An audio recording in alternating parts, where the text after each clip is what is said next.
dia untuk berpuasa cakap. Bukan berpuasa cakap. Jom kita tengok surah 19. Surah 19.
Okey, ayat yang ke-26.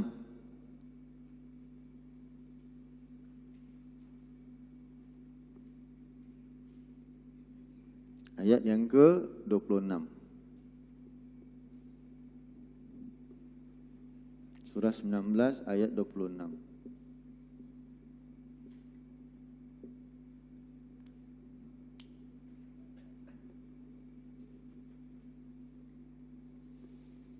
A'udzu billahi, muka surat 307. 307.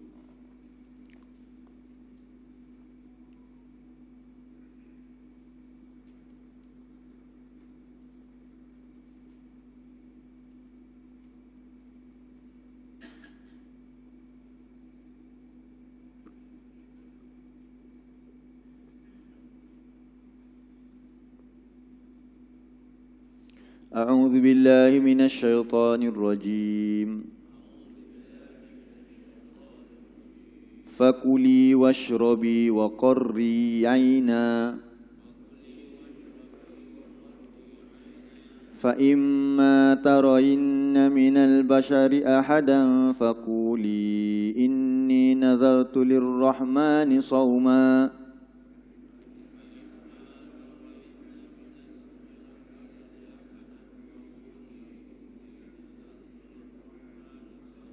فلن أكلم اليوم إنسيا. Makan, minum dan bersenang hatilah engkau. Jika engkau melihat seseorang, maka katakanlah. Ini Maryam ketika melahirkan Nabi Isa kan, dalam keadaan tiada suami. Jadi bila kamu melihat orang, katakanlah inni nazartu lirrahmani sauman. Sauman, saum apa saum tadi? Kalau kita kata saum puasa, kat sini bukan masuk puasa yang dimaksudkan pada ayat ini. Saum kat sini dari segi bahasa, maksudnya imsak, menahan. Sesungguhnya aku bernazar kepada Tuhanku yang Maha Pemurah untuk saum, iaitu imsak, nak menahan diri. Apa dia? Falan ukallimal yauma insiyan. Maka aku tidak akan sekali-kali berbicara pada hari ini dengan seorang manusia pun. Jadi maksud saum pada ayat ni tentang apa? Puasa apa ni? Bukan puasa. Menahan apa ni? Menahan daripada bercakap. Jadi kalau orang tu tak nak bercakap, tutup mulut, cakap apa pun dengan dia, dia tak nak jawab apa-apa. Itu namanya saum. Itu namanya apa? Saum. Puasa apa macam tu? Ada ke puasa? Bukan puasa. Itu maksudnya menahan. Maksudnya apa? Menahan. Jadi bila kita masuk bulan Ramadan, selepas waktu fajar tu, masuk waktu fajar, kita tahan apa? Tahan daripada perkara-perkara yang membatalkan puasa yang kita belajar. 3 paling-paling. makan, minum dan bersetubuh bersama dengan isterinya. 3 perkara tersebut. Di siang hari dilarang 3 tersebut. Jadi di siang hari Ramadan, yang mana sebelum Ramadan kita dihalalkan nak buat apa? Makan dan minum. Dan juga bersama dengan isteri kita di siang hari Ramadan. Tapi bila bulan Ramadan, Allah larang kita untuk makan, minum dan bersama dengan isteri. Jadi kita menahan diri daripada apa dia? Makan, minum dan bersama dengan isteri. Itu namanya apa tu? Menahan diri. Saum ataupun siyam. Jadi dalam surah Maryam tadi, yang dimasukkan saum kat situ bukan puasa yang ibadat tadi tu. Ibadat yang kita kata tahan diri daripada makan minum tu bukan. Tapi dari segi bahasa saja, iaitu menahan diri daripada bercakap. Itu yang kisah Maryam tadi. Adapun ayat yang kita sedang baca ni, wahai orang beriman, diwajibkan kamu menahan diri. Tahan apa? Bukan tahan bercakap tadi. Tapi tahan yang dimasukkan sini ialah menahan diri daripada melakukan perkara-perkara yang membatalkan puasa kita itu, bermula daripada terbit fajar yang kedua, iaitu fajar sodik itu. Fajar ada 2, satu fajar kazib, satu fajar sodik. Fajar sodik tu masuk waktu subuh lah. Bila masuk waktu subuh yang ada garisan putih dekat ufuk itu masuk dah waktu fajar. Berhenti makan di situ, berhenti minum di situ dan tidak boleh bersama dengan pasangan kita sehingga terbenam matahari. Itu maksud siyam dekat sini. Bukannya sekadar menahan saja, tapi menahan daripada waktu fajar sampai waktu terbenam matahari.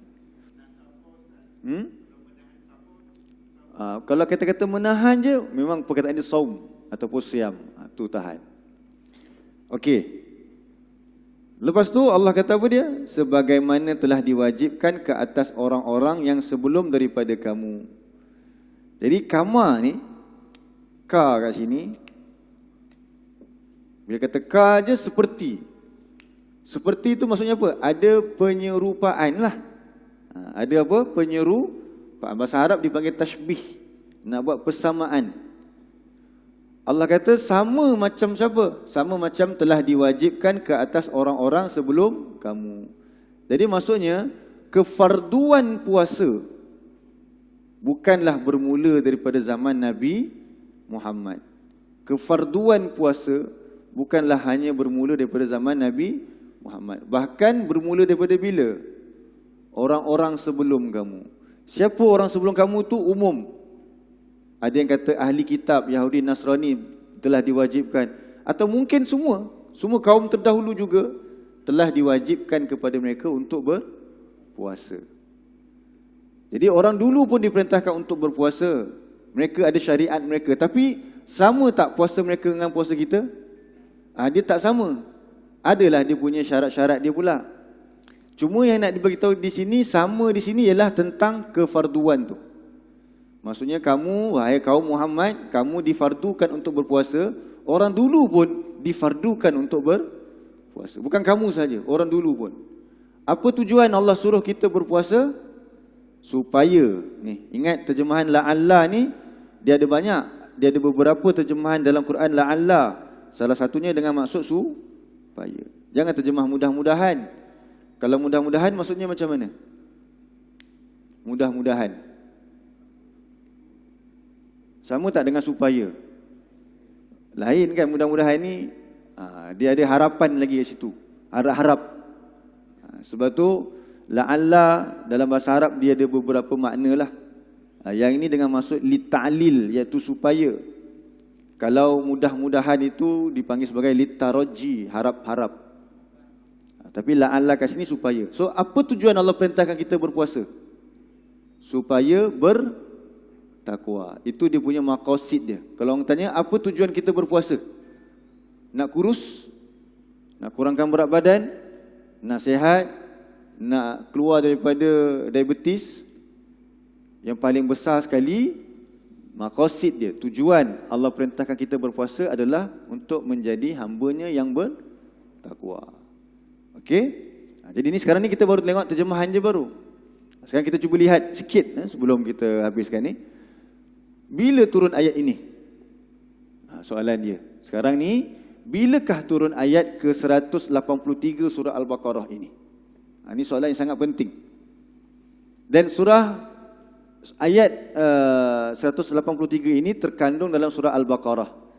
Surah Al-Baqarah termasuk Madaniyah ataupun Makkiyah. Madaniyah. Surah-surah Madaniyah ini bermaksud surah-surah yang turun selepas Nabi berhijrah. Surah Madaniyah adalah surah-surah yang turun sesudah Nabi berhijrah. Kalau kita kata selepas Nabi berhijrah, pertama, bermula tahun ke berapa? So, berapa tahun Nabi duduk kat Mekah tak berhijrah lagi? Berapa tahun? 13 tahun. Ini angka-angka ni sangat penting. Bukan nak main angka, nak tengok dia punya penurunan ayat tu bila berlaku. Okey, 13 tahun Nabi di Mekah, belum turun lagi perintah untuk wajib berpuasa pada bulan Ramadan ni, belum. Maksudnya Nabi di Mekah, Nabi tak puasa. Puasa tak Nabi di Mekah? Puasa, tapi tak puasa yang 30 hari ni. Puasanya lain. Antaranya puasa apa tu? Bukan, puasa hari Ashura pada hari 10 Muharram. Pada 10 Muharram. Asalnya wajib. Lepas tu jadi sunat sebab apa? Sebab Allah dah fardukan yang ini. Allah dah fardukan 30 hari pada bulan Ramadan. Boleh tak kalau kita niatkan fardu, tapi setiap bulan itu kita buat 3 hari. Tapi kita niat fardu. Supaya apa dia? Bulan Ramadan nanti senang. 3 hari je aku buat. Sebab bulan Muharram 3 hari. Lepas tu bulan Syakban 3 hari. Maksudnya kita pecahkan 30 hari itu kepada setiap bulan. Boleh tak? Dia tak boleh. Memang Allah perintahkan pada bulan Ramadan 30 hari ataupun 29 hari. Jadi perintah untuk kita berpuasa pada bulan Ramadan ini turun pada tahun kedua Hijrah. Pada tahun kedua Hijrah. Jadi sudah berapa tahun Nabi diutuskan menjadi seorang Rasul bila ayat ini diturunkan? Berapa tahun? Jawapannya 15 tahun. Betul tak betul? Cuba kira betul-betul Nabi duduk di Mekah, Nabi berdakwah, ketika itu umur Nabi 40 tahun. 13 tahun yang pertama. Yang pertama itu maksudnya apa? Daripada umur Nabi 23 tahun. Bukan umur. Masa Nabi berdakwah ialah 23 tahun. Betul kan? Nabi berdakwah selama 23 tahun. 13 tahun yang pertama iaitu di Mekah. Belum berhijrah lagi. Lepas tu baru Nabi berhijrah. Jadi ayat ini turun 2 tahun selepas Nabi berhijrah. Bermaksud tahun keberapa Nabi jadi Rasul? 15 lah. 13 campur 2. Betul tak? 15 tahun. Jadi cuba kita lihat. Kalaulah seorang anak itu lahir kemudian mencapai umur 15 tahun. Kalau anak itu lahir, lepas tu bergerak, selepas 15 tahun turun ayat ini kepada dia. 15 tahun tu umur apa tu? 15 tahun tu bukan umur baligh, umur maksimum baligh. Umur maksimum baligh. Baligh berusia 9 tahun. Kalau seorang lelaki dia keluar mani ketika umurnya 9 tahun qamariyah. Kita belajar dalam fiqh macam tu.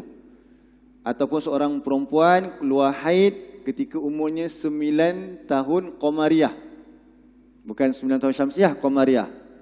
Jadi kalau keluar darah ketika itu darah haid untuk dia dan dia dah baligh. Ataupun 9 tahun untuk lelaki kalau dia keluar mani. Tapi kalau sebelum dia 9 tahun, 7 tahun ada haid. Itu tak kira haid. Itu darah istihadah lah, darah penyakit yang dia tak dikira lagi umur baligh.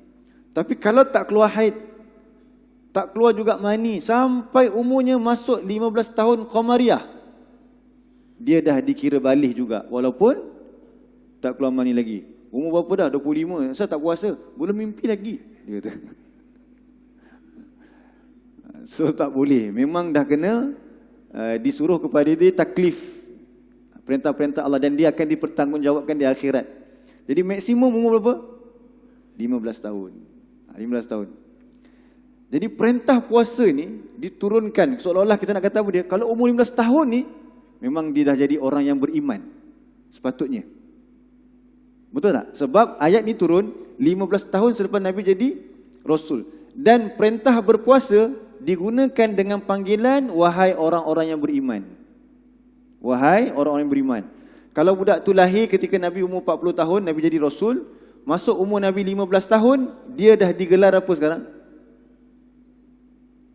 Wahai orang-orang yang beriman. So nampak tak pengajaran dia apa kat sini? Antara pengajaran dia, kita ada anak kan, umur berapa sepatutnya kita dah pastikan dia jadi orang beriman? 15 lah. Paling tidak umurnya 15. 15 tu dia dah berfikir tentang apa? Dia nak dapatkan syurga Allah dah. Bukan waktu tu baru nak ajar. Sebab waktu tu dah dipanggil wahai orang-orang yang telah beriman oleh mereka. Sebab tu pendidikan yang pertama kita tahu 13 tahun pertama Nabi diajar apa? Apakah intipati surah-surah Makkiyah? Akidah. Kan kita bincang surah An-Naba, surah As-Sajdah, surah Al-Mulk.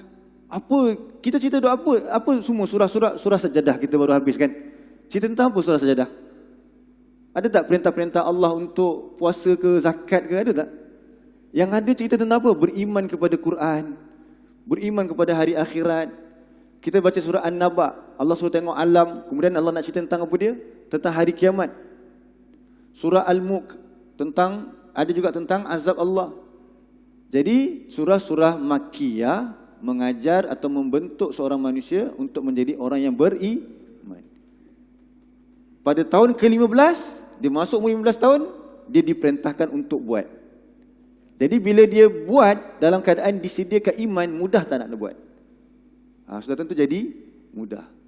Sebab tu yang kita kena fikir sekarang ni apa dia? Dalam nak membentuk anak-anak ialah kena bentuk dia dengan akidah. Kalau kita ikut urutan tadi kan, akidah dulu 13 tahun. Umur 15 tahun baru perintah berpuasa 30 hari. Tuan-tuan, 30 hari tak makan ni satu benda yang mudah tak? Kalau kita peringkat anak-anak dulu. Kira susah jugalah.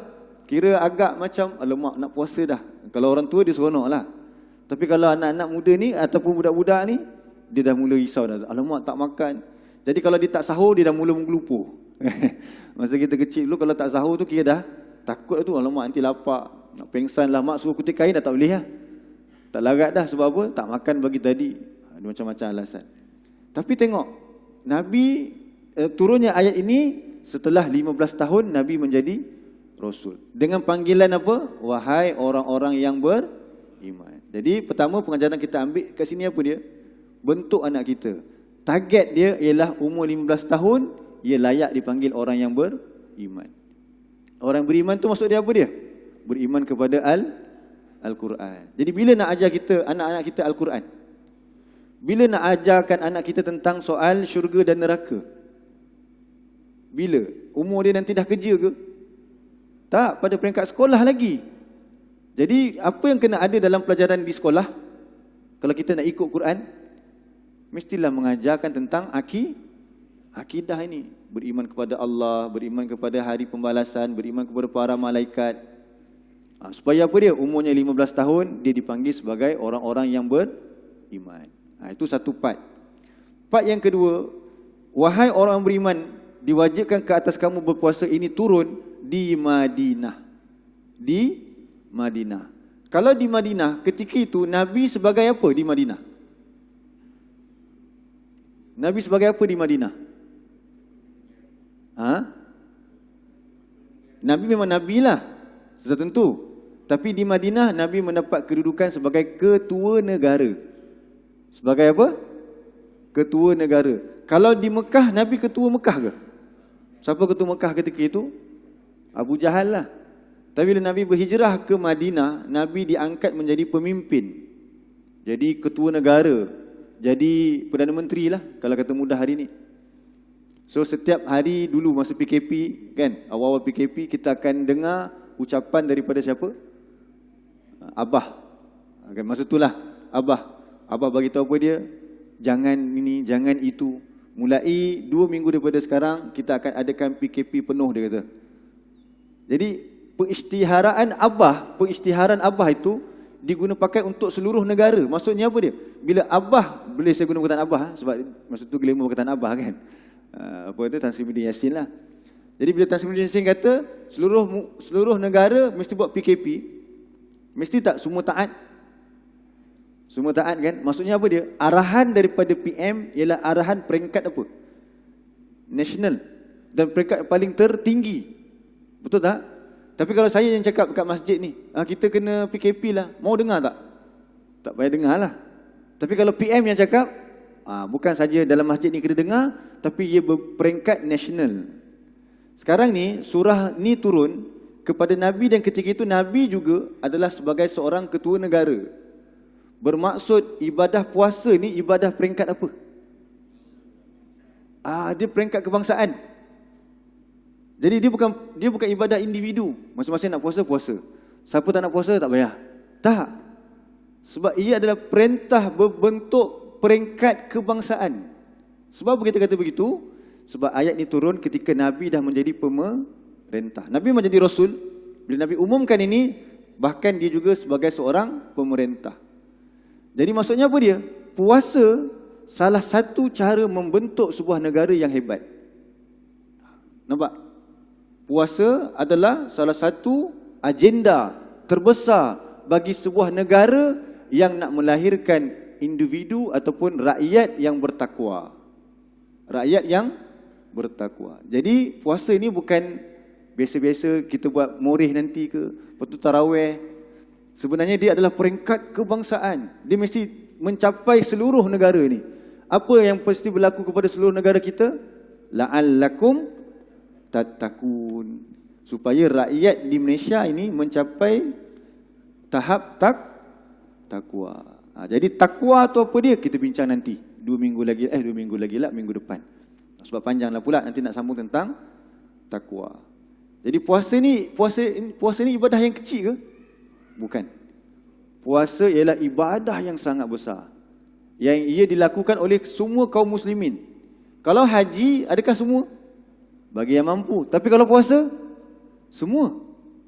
Dan dia turun selepas hijrah ke sebelum hijrah? Selepas. Bermaksud apa dia? Ini perintah untuk peringkat apa? Kebangsaan. Jadi sebuah negara yang nak mencapai negara yang barakah, salah satu agenda dia apa? Puasa. Jadi pemerintah kita kena lihat sebenarnya puasa ni macam mana untuk rakyat dia capai tahap yang Allah kehendaki. Bukan hanya isytiharkan, dah nampak anak bulan, kamu puasa. Benda tu perlu kita kata apa, dipromosikan. Macam mana kita nak masuk je bulan kemerdekaan, macam mana ada di dalam TV kita. Apa yang kerajaan buat? Promosi kan. Bila kita kata je bulan kemerdekaan, mesti berlaku promosi besar-besaran tentang apa? Kemerdekaan. Tapi jangan lupa, puasa juga sepatutnya perlu demikian. Kerana apa? Kerana ia adalah perintah peringkat kebangsaan. Jadi mesti ada promosi besar-besaran. Nak jadikan apa? Kita orang bertakwa. Kalau bulan kemerdekaan, nak jadikan kita semangat apa? Bila masuk bulan kemerdekaan, kerajaan kita akan promosi apa dia? Sekolah-sekolah, semua tempat akan promosi tentang kemerdekaan supaya melahirkan rakyat yang, istilah dia apa? Patriotik. Sayang kepada negara dia kan. Jadi kalau bulan Ramadan pula kita kena promosi supaya apa dia? Rakyat Malaysia menjadi rakyat yang bertakwa. Tapi setelah beberapa tahun puasa masih tak nampak takwa tu apa dia. Jadi ada something wrong. Kita telah mengabaikan perintah puasa ini pada peringkat negara. Kita buat biasa-biasa saja. Dah puasa tu yang Imam Ghazali kata apa? Puasa tu ada puasa am. Hanya dapat apa? Tahan dengan lapar. Dia tak dapat tahap apa? Takwa. Takwa tu adalah memelihara diri daripada api neraka. Nanti kita akan sambung minggu depan insya-Allah. Jadi macam mana keadaan kalau negara tersebut rakyatnya semuanya berfikiran takwa nanti? Hebat tak? Dan bukannya sekali semua hidup, tapi setiap tahun. Okey, insya-Allah nanti kita sambung lagi perbincangan kita. Hari ini kira mukadimah jugalah. Satu, terjemahan ayat ini. Cuba hafalkan ayat ini dan berserta dengan makna dia. Lepas tu cuba fahamkan juga tadi apa dia kita kata. Pertama, ayat wahai orang beriman ini adalah panggilan apa? Kasih sayang. Apa kena buat? Ibnu Mas'ud suruh kita buat apa bila dengar ya ayyuhallazina amanu? Pasang telinga betul-betul. Sebab apa? Kat situ mesti ada kebaikan yang Allah nak suruh kita buat dan keburukan yang Allah nak larang daripada kita lakukannya. Kemudian ayat ini turun ketika tahun keberapa hijrah? Kalau 15 tu tahun kerasulan dia, tahun kedua hijrah. Jadi bila kita sebut 15 tahun, maksudnya kalau anak kita umur 15 tahun, sepatutnya anak-anak kita dah jadi orang-orang yang beriman. So nak jadi orang beriman bukan tiba-tiba. Suruh solat tak boleh solat lagi umur 15 tahun, kita kena risau. Sepatutnya umur 15 tahun tu dia dah boleh solat dengan senang. Puasa 30 hari pun boleh buat, apa lagi solat. Betul kan? Lepas tu turun pula pada tahun kedua hijrah, bermaksud ini adalah perintah peringkat apa? Kebangsaan. So puasa merupakan agenda negara untuk mencapai rakyat yang bertakwa. Ini kalau kita betul sayang negara kita, Islam sebagai perlembagaan yang paling tinggi sekali, agama yang agama persekutuan, buktikan supaya negara kita mencapai ataupun rakyat Muslim, kaum muslimin di Malaysia ini adalah kaum yang bertakwa. Apa itu kaum yang bertakwa? Topik tu kita akan bincang pada minggu hadapan insya-Allah. Ya, barakallahu fikum, jazakumullahu khairan atas perhatian semua. Ada soalan? Okey? Baik, insya-Allah. Jadi kita jumpa lagi. Aku qauli hadza wa astaghfirullahal azim li wa lakum. Allahumma ij'al hadza jam'ana marhuma wa tafarraqna min ba'dihi tafarruqan ma'suma. Wa sallallahu ala nabiyyina Muhammad wa ala alihi wa sahbihi wasallam. Walhamdulillahirabbil alamin.